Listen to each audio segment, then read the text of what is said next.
मेरे प्रिय भाई और बहनों, इस समय हम पास्का काल में प्रभु के पुनरुत्थान के पर्व के बाद हम लगातार पवित्र वचन से प्रेरितों के कार्यकलाप में हम देखेंगे कि किस प्रकार हमारी कलीसिया बढ़ती जा रही है, लेकिन हमारी कलीसिया पर घोर अत्याचार भी होता है।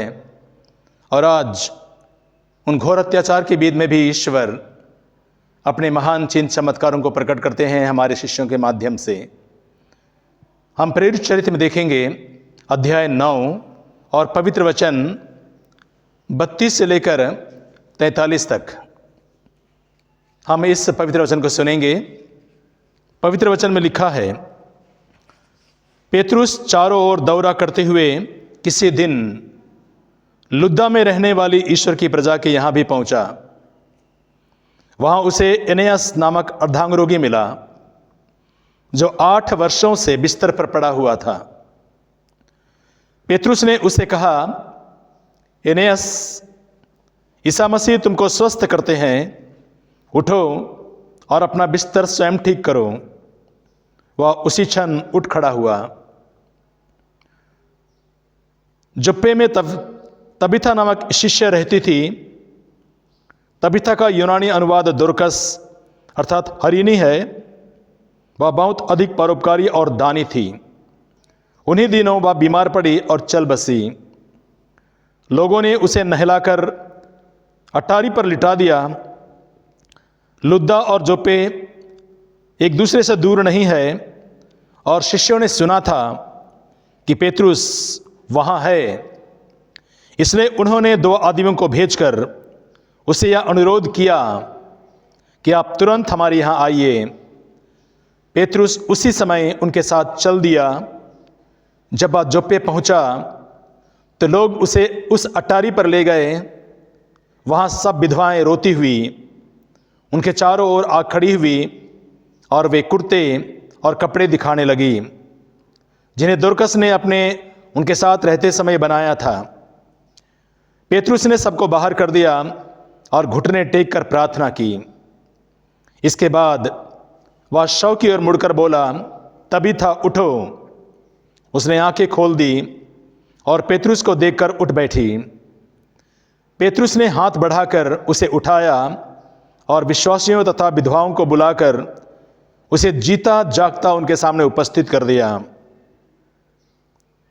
मेरे मित्रों, जब आज हम प्रेरितों के कार्यकलाप में इस पवित्र वचन को सुनते हैं तो मैं आपको बताना चाहता हूं कि जो कार्य प्रभु यीशु ने किया था वही कार्य पेतरुस, पौलुस, प्रेरितों के द्वारा और शिष्यों के द्वारा हो रहा है। जब आज हम इस पवित्र वचन को सुनते हैं, जो कार्य प्रभु यीशु ने किया था, पेतरुस भी वही कार्य कर रहा है। हमने वचन में पढ़ा, सुना, स्पष्ट रूप में बताया गया है कि पेतरुस एक ऐसे व्यक्ति को खड़ा कर देते हैं, चंगा कर देते हैं, जो 8 वर्षों से अर्धांग रोगी था और बिस्तर पर पड़ा हुआ था। और पेतरुस उनसे कहते हैं, एनेयास उठो, प्रभु यीशु तुमको चंगा करते हैं। और तुरंत एनेयास उठ खड़ा हुआ, जो 8 वर्षों से खड़ा नहीं हो पा रहा था। हम इसके बाद यह भी देखते हैं कि पेतरुस एक तबीथा नाम की एक महिला को, जो मर चुकी थी, प्रार्थना करने के बाद उन्होंने उसे कहा, तबीथा उठो, और तबीथा उठ बैठी। जो कार्य प्रभु यीशु ने किया था वही कार्य शिष्य पेतरुस, जो प्रेरित चरित्र में हम देख रहे हैं, वही कार्य प्रभु यीशु शिष्यों के द्वारा कर रहे हैं।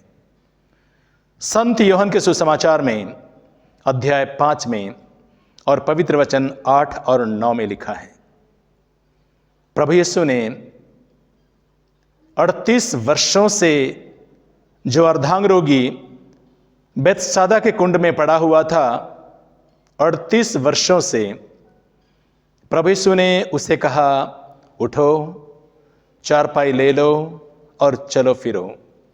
वह तुरंत उठ खड़ा हुआ, चारपाई ले लिया और चलने फिरने लगा। जो कार्य प्रभु यीशु ने किया, शिष्य भी वही कार्य कर रहे हैं। तो क्या मेरे मित्रों, क्या हम ये बोल सकते हैं कि प्रभु यीशु में और पेतरुस में कोई अंतर है? क्योंकि जो कार्य प्रभु यीशु ने किया, पेतरुस ने भी तो वही कार्य किया।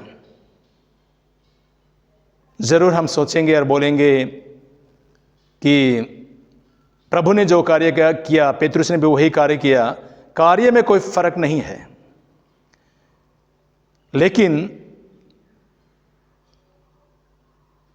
प्रभु यीशु ही जीवन का स्रोत, प्रभु यीशु के द्वारा ही चंगाई, प्रभु यीशु के द्वारा ही मृतक कब्र से उठते हैं प्रभु यीशु के नाम पर। पेतरुस उस अर्धांग रोगी को ये कहकर उठाते हैं, एनेयास उठो, प्रभु यीशु तुमको चंगा करते हैं। तो देखिए, प्रभु यीशु ने एनेयास से कहा, प्रभु यीशु तुम्हें चंगा करते हैं। पेतरुस ने उसको चंगा नहीं किया। प्रभु यीशु के द्वारा, प्रभु यीशु के माध्यम से, प्रभु यीशु का नाम लेने से वो व्यक्ति चंगा हुआ। इसलिए हम लोग को जानना है, ये समझना है, यदि हमें पवित्र आत्मा का वरदान मिल जाए, यदि हमको पवित्र आत्मा का अभिषेक मिले, तो हमारे अंदर में घमंड की बातें नहीं आनी चाहिए कि मेरे द्वारा ये कार्य हो रहा है, मैं प्रभु का अभिषिक्त हूं, मैं भी प्रभु की तरह कार्य कर सकता हूं। इस प्रकार की अभिमान और घमंड हमारे अंदर में प्रवेश नहीं करना चाहिए, क्योंकि पवित्र वचन में लिखा है, संत यूहन्ना के सुसमाचार में अध्याय 5 और पवित्र वचन 26 में लिखा है। पवित्र वचन कहता है, जिस तरह पिता जीवन का स्रोत है, उसी तरह उसने पुत्र को भी जीवन का स्रोत बना दिया है। इसका मतलब जीवन का स्रोत पिता है। इसका मतलब जीवन का स्रोत प्रभु यीशु है। इसका मतलब कोई भी मरा हुआ व्यक्ति को जीवन मिलता है, वो यीशु के द्वारा मिलता है। किसी भी व्यक्ति को जीवन मिलता है, इसके द्वारा पिता के द्वारा जीवन मिलता है। ये पौलुस, ये पेतरुस, ये शिष्य, ये प्रेरितगण जीवन नहीं दे सकते हैं। जीवन का स्रोत प्रभु यीशु है। इसीलिए कुरिन्थियों के पहले पत्र में अध्याय 12 में और पवित्र वचन 4 में आगे लिखेंगे, 4 से आगे देखेंगे तो वहां लिखा हुआ है, पवित्र वचन कहता है, कृपा दान तो नाना प्रकार के होते हैं, किंतु आत्मा एक ही है। सेवाएं तो नाना प्रकार की होती है, किंतु प्रभु एक ही है। और प्रभावशाली कार्य तो नाना प्रकार के होते हैं, किंतु एक ही ईश्वर सभी प्रकार के कार्य संपन्न करते हैं। देखिए, कृपाएं, प्रभावशाली कार्य, सेवाएं, लेकिन उसका स्रोत ईश्वर, उसका स्रोत प्रभु, उसका स्रोत पवित्र आत्मा है। इसलिए हमें यह नहीं भूलना चाहिए कि जो भी चिन्ह और चमत्कार और चंगाइयां होती है,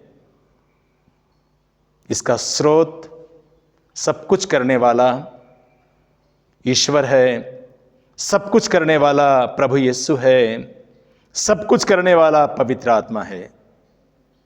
प्रभु यीशु अपने शिष्यों को और पवित्र वचन में बताया। संत यूहन्ना के सुसमाचार में देखते हैं अध्याय 14 और पवित्र वचन 12 में लिखा है, प्रभु यीशु कहते हैं, ध्यान से सुनिएगा, कितना सुंदर वचन है। प्रभु यीशु ने क्या आदेश दिया, क्या कहा।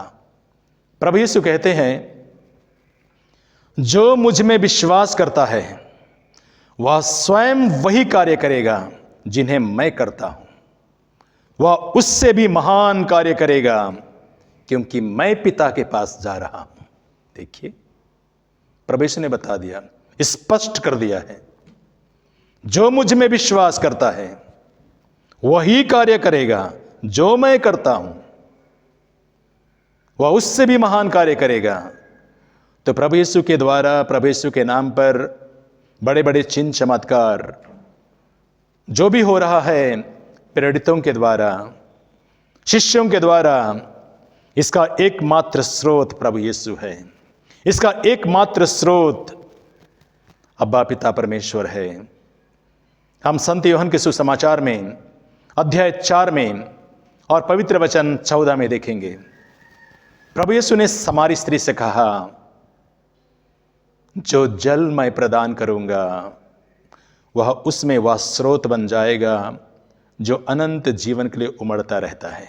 देखिए, जो जल मैं प्रदान करूंगा वह उसमें वह स्रोत बन जाएगा जो अनंत जीवन के लिए उमड़ता रहता है।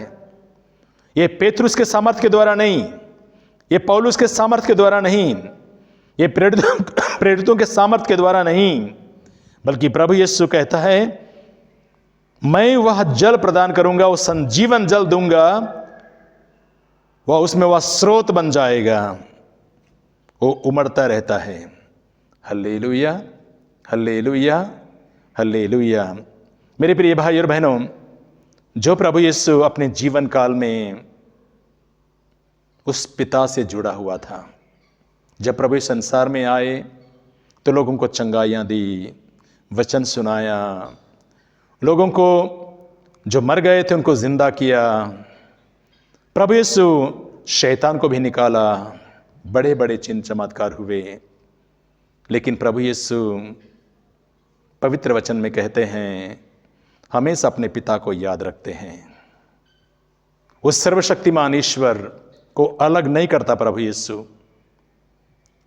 प्रभु यीशु का वचन में हम लोगों ने अभी अभी देखा, जिस तरह पिता जीवन का स्रोत है, उसी तरह उसने पुत्र को भी जीवन का स्रोत बना दिया है। प्रभु यीशु के द्वारा भी रोगी खड़ा होगा, प्रभु यीशु के द्वारा भी मृतक लोग कब्र से उठेंगे। लेकिन प्रभु यीशु अपने पिता को याद करते हैं। पिता सब कुछ का स्रोत है, यीशु भी सब कुछ का स्रोत है। तो हमारी जिंदगी में भी जब बड़े बड़े चिन्ह चमत्कार होते हैं, इसका मतलब यह नहीं है कि मुझ में सामर्थ्य आ गया है, मुझ में इतनी शक्ति है, मैं ये कर सकता हूं। इस प्रकार का अभिमान और घमंड हमारे अंदर में होना नहीं चाहिए। नहीं तो आप के अंदर जब घमंड और अभिमान होगा तो वो दिन ज्यादा दूर नहीं है जब आप इस धरती की मिट्टी में मिल जाएंगे। आपका हर ताकत, हर जितना भी ज्ञान प्रज्ञा जो भी मिला है, उसको मटिया में होने में टाइम नहीं लगेगा। हम बाइबल में देखेंगे किस प्रकार प्रभु यीशु, वो तो खुद ईश्वर था, फिर भी अपने पिता को बराबर याद करता है। वो कहता है, संत यूहन्ना के सुसमाचार में अध्याय 14 में और वचन 10 और 11 में कहते हैं, क्या तुम विश्वास नहीं करते कि मैं पिता में हूं और पिता मुझ में है? देखिए, प्रभु यीशु कितने स्पष्ट शब्दों में कहता है, क्या तुम विश्वास नहीं करते कि मैं पिता में हूं और पिता मुझ में है? जो कार्य मैं करता हूं वो सब पिता के द्वारा संभव होता है। तो इस प्रकार प्रभु यीशु कहते हैं, जो कार्य करता हूं उसके एकमात्र स्रोत वो पिता के द्वारा संपन्न होता है। प्रभु यीशु बराबर अपने पिता को याद करते हैं। हम देखेंगे संत यूहन्ना के सुसमाचार में अध्याय 17 और पवित्र वचन 11 में लिखा है, प्रभु यीशु कहते हैं, पिता वे सब के सब हम में एक हो जाएं। पिता वे सब के सब हम में एक हो जाएं। जिस प्रकार तुम मुझ में है और मैं तुझ में हूं, उसी प्रकार वे भी हम में एक हो जाएं, जिसे संसार ये विश्वास करे कि तूने मुझे भेजा है। देखिए, प्रभु यीशु अपने पिता को याद करते हैं। Hallelujah, hallelujah, hallelujah. हम संत मत्ती के सुसमाचार में भी देखेंगे। मैं आपको वचन इसलिए दे रहा हूं कि पवित्र वचन के द्वारा मैं बताना चाहता हूं कि किस प्रकार प्रभु यीशु अपने पिता को याद करते हैं, पिता से जुड़ा हुआ है और बड़े बड़े चिन्ह चमत्कार करने के आगे वो पिता को याद करता है। जरूर पेतरुस के द्वारा एनेस उठ खड़ा हुआ, पौलुस के द्वारा भी मरा हुआ व्यक्ति खड़ा हो जाता है, शिष्यों के द्वारा भी बहुत सारे चिन्ह चमत्कार होते हैं, लेकिन सबको खड़ा करने वाला पिता है, सबको खड़ा करने वाला प्रभु यीशु है। प्रभु यीशु संत मत्ती के सुसमाचार में अध्याय 11 और पवित्र वचन 27 में कहते हैं, पिता तूने मुझे सब कुछ सौंपा है, पिता तूने मुझे सब कुछ सौंपा है। पिता को छोड़कर कोई भी पुत्र को नहीं जानता है और पिता को कोई नहीं जानता, केवल पुत्र जानता है और वही जिस पर वह प्रकट करने की कृपा करें। तो प्रभु यीशु ने एक ऐसे सीक्रेट को बताता है, ऐसे रहस्य को बताता है कि पिता को कोई नहीं जानता है, केवल पुत्र जानता है। देखिए प्रभु यीशु किस प्रकार उस पिता के साथ, जिसको जानता है, जिसके द्वारा महान कार्य होता है, जिस प्रकार हम पवित्र वचन में देखा कि प्रभावशाली कार्य तो नाना प्रकार के होते हैं किंतु प्रभु एक ही है, कृपादान तो नाना प्रकार के होते हैं किंतु आत्मा एक ही है। इस प्रकार पवित्र वचन में स्पष्ट कर देता है कि सब कुछ का स्रोत प्रभु यीशु है, पिता है। Hallelujah, hallelujah, hallelujah. मेरे प्रिय भाई और बहनों, जिस प्रकार प्रभु यीशु हमेशा अपने पिता को अपने जीवन में जोड़ के रखा, मैं और पिता एक हैं। क्या तुम विश्वास नहीं करते कि मैं पिता में हूं और पिता मुझ में है? यही कार्य हम लोग देखेंगे। शिष्य लोग किस प्रकार उन्होंने भी अपने जीवन को प्रभु के साथ जोड़ के रखा। संत पौलुस कहते हैं गलातियों के पत्र में अध्याय 2 और पवित्र वचन 20 में कहते हैं, अब से मैं जीवित नहीं रहा बल्कि क्रिस्त मुझ में जीवित है, और जो जीवन मैं जीता हूं, अपने शरीर में जो जीवन जीता हूं, उसका एकमात्र स्रोत ईश्वर के पुत्र में विश्वास, जिसने मुझे प्यार किया और अपने को मेरे लिए अर्पित कर दिया। देखिए संत पौलुस कैसे बोलता है, अब मैं जीवित नहीं रहा बल्कि क्रिस्त मुझ में जीवित है। संत पौलुस ये कहना चाहता है कि अब मैं जीवित नहीं हूं, मेरे अंदर प्रभु यीशु है। मैं नहीं हूं, मैं मर चुका हूं, मेरे अंदर यीशु है। जिस प्रकार प्रभु यीशु कहता था कि मैं पिता एक हैं, जिस प्रकार प्रभु यीशु कहता था कि पिता मुझ में है और मैं पिता में हूं, अभी प्रेरितगण अभी वही वचन, वही कार्य कर रहे हैं। और अभी पौलुस अपने पत्रों में स्पष्ट रूप में बताता है, अब मैं जीवित नहीं रहा बल्कि क्रिस्त मुझ में जीवित है। जब क्रिस्त हमारे जीवन में वो जीवित हो जाता है तो हमारे जीवन में एक नई जिंदगी की शुरुआत होती है, नई प्रेरणा की शुरुआत होती है। क्योंकि जो भी कार्य हमारे द्वारा हो रहा है, हमारे माध्यम से होता है, सब कुछ प्रभु करता है। इसलिए संत पौलुस और प्रेरितगण और पेतरुस जब रोगियों को चंगा किया और लोगों को चंगाइयाँ दी, तो उसका मेन स्रोत प्रभु यीशु है। मेरे मित्रों, जब आज हम प्रभु के इस पवित्र वचन को सुनते हैं तो मैं आपको बताना चाहता हूँ कि हमको भी अब हमारी ज़िंदगी में हमको उस पिता से जुड़े रहने की आवश्यकता है। हमको उस प्रभु यीशु से जुड़े रहने की आवश्यकता है। जिस प्रकार शिष्यगण और प्रेरितगण प्रभु से जुड़े हुए थे और उनके द्वारा बड़े बड़े चिन्ह चमत्कार हो रहे थे, इन्हीं शिष्यों के द्वारा इन्होंने ना केवल रोगियों को चंगा किया, उस 8 वर्षों से उस अर्धांग रोगी को खड़ा किया, ना केवल मरा हुआ व्यक्ति को चंगा किया, लेकिन इन शिष्यों के जीवन में भी बड़ी बड़ी कठिनाइयां और मुसीबत आई। कभी कभी उन लोगों को शहर से खदेड़ दिया गया, कभी कभी उन लोगों को पत्थरों से वार किया गया, कभी कभी उन लोगों को उनके ऊपर में कोड़े बरसाए गए, कभी कभी उनको जेल में डाल दिया गया। उनके जीवन में बहुत सारी कठिनाइयां आई। प्रभु मेरे अंदर है, प्रभु मेरे जीवन में है, इसका मतलब मैं लोगों को चंगाई देता हूं, इतना ही काफी नहीं। मेरे अंदर में प्रभु यीशु है, इसका मतलब यह नहीं है कि मैं मरा हुआ को मैं खड़ा कर दूं, लेकिन मुझे इसके लिए भी तैयार रहना होगा कि मेरे जिंदगी में दुख आएगी, मेरे जिंदगी में मुश्किलता आएगी, मेरे जीवन में अनेक प्रकार के कष्ट और कठिनाइयां और मुसीबत आएंगी, मुझे सामना करना पड़ेगा। केवल चिन्ह और चमत्कार ये काफी नहीं है कि प्रभु यीशु मेरे अंदर में है और मैं प्रभु में हूं। जब मैं दुख सहने के लिए तैयार हूं, जब मैं जेल जाने के लिए तैयार हूं, जब मैं कोड़ा खाने के लिए तैयार हूं, जब मुझे लोग अपमान करते हैं, मेरा तिरस्कार करते हैं, इसके लिए भी मैं तैयार हूं, तब स्पष्टीकरण दे देता है कि मैं प्रभु में हूं और प्रभु मुझ में है।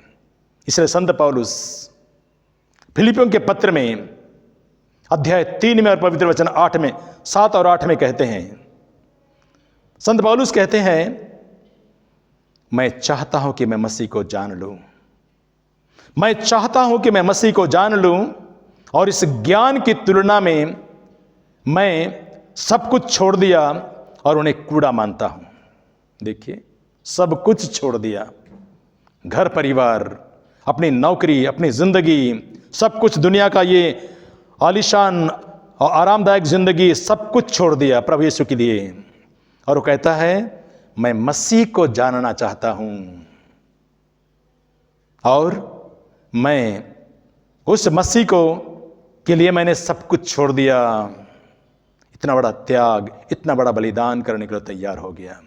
मेरे मित्रों, जब आज हम इस पवित्र वचन को सुनते हैं, तो मैं आपको और सभी लोगों को जो इस वीडियो को देख रहे हैं, मैं ये बताना चाहता हूं कि पवित्र आत्मा के द्वारा हमें कई वरदान हमें मिल सकते हैं। पवित्र आत्मा के द्वारा हमें कई प्रकार की आशीष मिलेंगी। पवित्र आत्मा के द्वारा शक्तिशाली और सामर्थ्यवान वचन सुनाने का हमें मौका मिलेगा। लेकिन पवित्र आत्मा अब्बा पिता परमेश्वर प्रभु यीशु के द्वारा ही संभव है। जिस प्रकार पौलुस कहता है, जो हम आगे का वचन और मैं देखेंगे, मैं आपको बताना चाहता हूं। कुरिन्थियों का दूसरा पत्र अध्याय 5 और पवित्र वचन 15 में लिखा है, संत पौलुस कहते हैं कि हम उनके लिए जीवन बिताएं जो अब से जीवित है, वह उनके लिए जीवन बिताएं जो आपके लिए मरा और जी उठा। क्योंकि जो मेरे लिए मर गया, मेरे लिए जी उठा, अब उस प्रभु को जानने के बाद मेरा फर्ज बनता है, मेरा कर्तव्य बनता है कि अब मेरा जीवन उस यीशु के लिए है, उस मसीह के लिए है, जो मेरे लिए मेरे पापों का प्रायश्चित किया, मेरे लिए कब्र में रखा गया, मेरे लिए फिर से जी उठा, पिता के दाहिने विराजमान है। इसलिए संत पौलुस कुरिन्थियों के दूसरे पत्र में और अध्याय 5 का 17 में कहते हैं, इसका मतलब जो कोई ईसा मसीह से एक हो गया है, वह एक नया प्राणी बन गया है। जो कोई ईसा मसीह से एक हो गया है, वह एक नया प्राणी बन गया है। पुरानी बातें समाप्त हो गई है, सब कुछ नया हो गया है।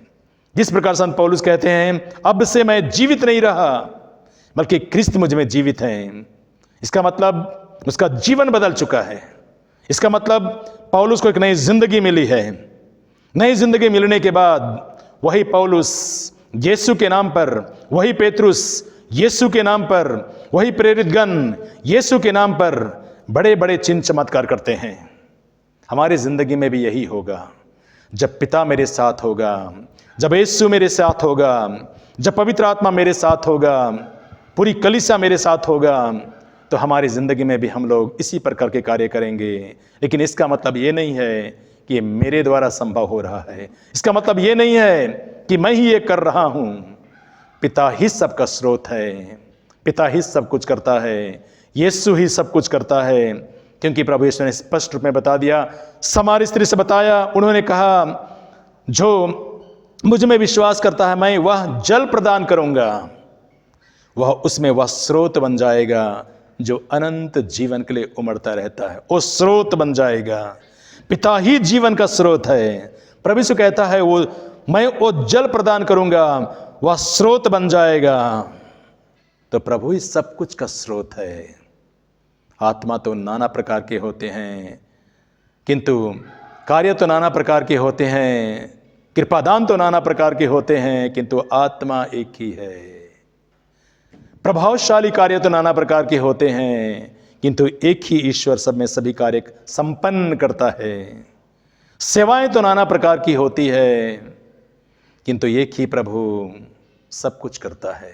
ये पेत्रुस, ये पौलुस, ये प्रेरित, ये कुछ नहीं है, केवल प्रभु यीशु के द्वारा सब कुछ संभव होता है।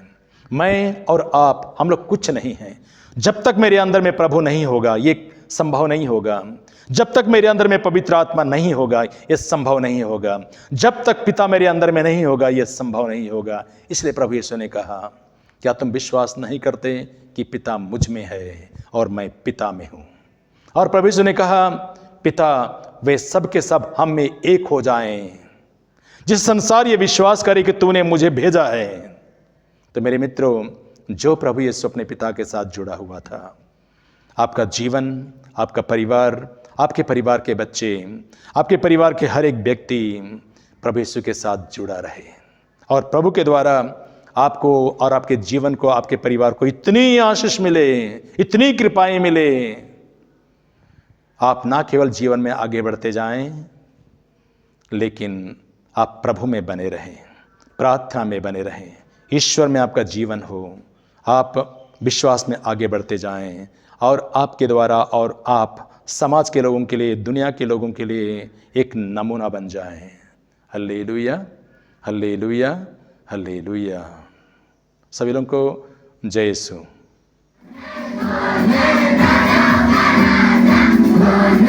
Amen.